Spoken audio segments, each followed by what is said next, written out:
Hello friends, எப்படி இருக்கீங்க? நல்லா இருக்கீங்களா? இன்னைக்கான வீடியோவில் பார்த்தீங்கன்னா ஒரு சூப்பரான ஒரு லட்டு ரெசிபி தாங்க பார்க்க போகிறோம். கடலை மாவை வந்து நம்ம கரைச்சி பூந்தி போட்டு தான் நம்ம லட்டு செஞ்சுருக்கோம். ஆனால் நான் சொல்கிற டிப்ஸை ஃபாலோ பண்ணி நீங்கள் ஈஸியாக பண்ணலாங்க. அதுக்கு நான் ஒரு பவுல் எடுத்துக்கிறேன்.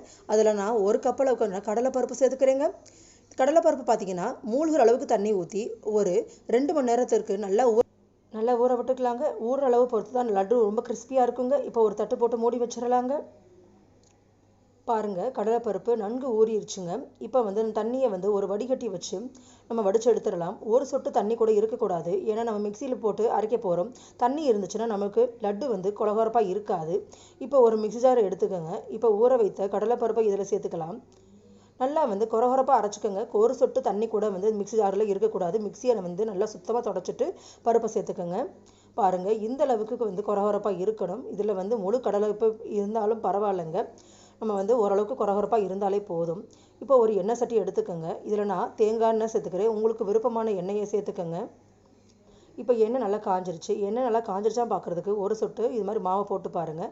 இப்போ வந்து ஒவ்வொரு பீஸாக வந்து நம்ம வடை மாதிரி தட்டி போட்டுக்கலாம், இல்லை பக்கோடா மாதிரி கூட தட்டி போட்டுக்கலாம். ஏன் இப்படி போடுறோன்னா, நம்ம பூந்தி போல் போடணும்னா ரொம்ப எண்ணெயை குடிக்குங்க. இது போல் போடுறதுனால எல்லாருக்கும் ஈஸியாக வந்து சுலபமாக வந்து நம்ம லட்டு பிடிச்சிடலாங்க. பாருங்கள், இந்த மாதிரி பக்கோடா மாதிரி வந்து கடலைப்பருப்பை அரைச்சி இது மாதிரி பக்கோடாவை எடுத்திங்கன்னா உங்களுக்கு ரொம்ப ஈஸியாக இருக்கும். பூந்தி போல் போட தேவையில்லைங்க. பூந்தி வந்து உங்களுக்கு சில பேருக்கு ரொம்ப கஷ்டமாக இருக்கும். அப்படிப்பட்டவங்களுக்கு இது ரொம்ப ஈஸியான டிப்ஸ்னே சொல்லலாங்க. பாருங்கள், பக்கோடா போட்டு எடுத்தாச்சு. இது கொஞ்சம் நல்லா ஆற விட்டுறலாங்க. ஆறுனதுக்கப்புறம் தான் நம்ம மிக்சியில் சேர்க்கணும். இப்போ வந்து நல்லா ஆறிடுச்சு. இப்போ வந்து நம்ம மிக்சியில் சேர்த்து நல்லா ஃபைனாக அரைச்சி வச்சுக்கலாம். பாருங்கள், தண்ணி சேர்க்காமல் வந்து இது மாதிரி வந்து பாருங்கள், நம்ம பூந்தி போட்டால் எப்படி இருக்கும் அந்த மாதிரி வந்து கன்சிஸ்டன்சி வந்துருச்சு. இப்போ ஒரு பவுலுக்கு சேஞ்ச் பண்ணிக்கலாம். பாருங்கள், சூப்பரான நம்மளுக்கு பூந்தி ரெடி ஆயிடுச்சு. அடுத்தது பார்த்திங்கன்னா, இப்போ நம்ம ஒரு பவுல் எடுத்துக்கலாம். அதில் நான் நெய் சேர்த்துக்கிறேங்க. உங்களுக்கு விருப்பமான எண்ணெயை சேர்த்துக்கோங்க. நான் வந்து நெய் சேர்த்துக்கிறேன். இதில் வந்து முந்திரி பருப்பை போட்டு நல்லா சவுக்கும் வரை வந்து வறுத்து எடுத்துக்கோங்க. பாருங்கள், இந்த பதம் வரை வந்து நல்லா வறுத்து எடுத்துக்கோங்க.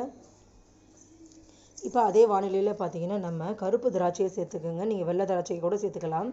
இப்போ வந்து நல்லா வந்து பபிள்ஸ் போல் வந்துடும். பாருங்கள், இந்த பதத்தில் வந்து நம்ம திராட்சையை வந்து எடுத்துடலாங்க. இப்போ வந்து கொஞ்சம் ஸ்டீமை வந்து ஸ்லோ பண்ணிவிட்டு இப்போ ஒரு கப் அளவுக்கு நான் மினரல் சுகர் ஆட் பண்ணியிருக்கிறேன். அரை கப்பு வந்து நான் வாட்டர் சேர்த்துக்கிறேங்க. இதுக்கு வந்து எந்த ஒரு பாகுபதமும் தேவையில்லை. சர்க்கரை வந்து தண்ணியில் கரைஞ்சாவே போதும். சர்க்கரை கரைஞ்சி பாருங்கள், இந்த மாதிரி வந்து கொதிச்சு வரட்டும். கொதிச்சு வந்து இது மாதிரி ஊற்றி பார்த்தீங்கன்னாவே தெரியும், ஓரளவுக்கு வந்து பாகுபதம் வரும். அதுக்குன்னு ரொம்ப வந்து அடிப்பதமாக இருந்தால் உங்களுக்கு வந்து பூந்தி வந்து பிடிக்க வராது. இதுதான் கரெக்டான ஸ்டேஜ். இந்த சமயத்தில் நம்ம வந்து அரைத்து வைத்த கடலை மாவை வந்து இதில் சேர்த்துக்கலாங்க. சேர்க்கும் போது நம்ம ஸ்லோ பண்ணிட்டு தான் அவங்க சேர்க்கணும். இப்போ சேர்த்தாச்சு. எல்லாத்தையும் வந்து நல்லா கிளறி கொடுத்துக்கலாங்க.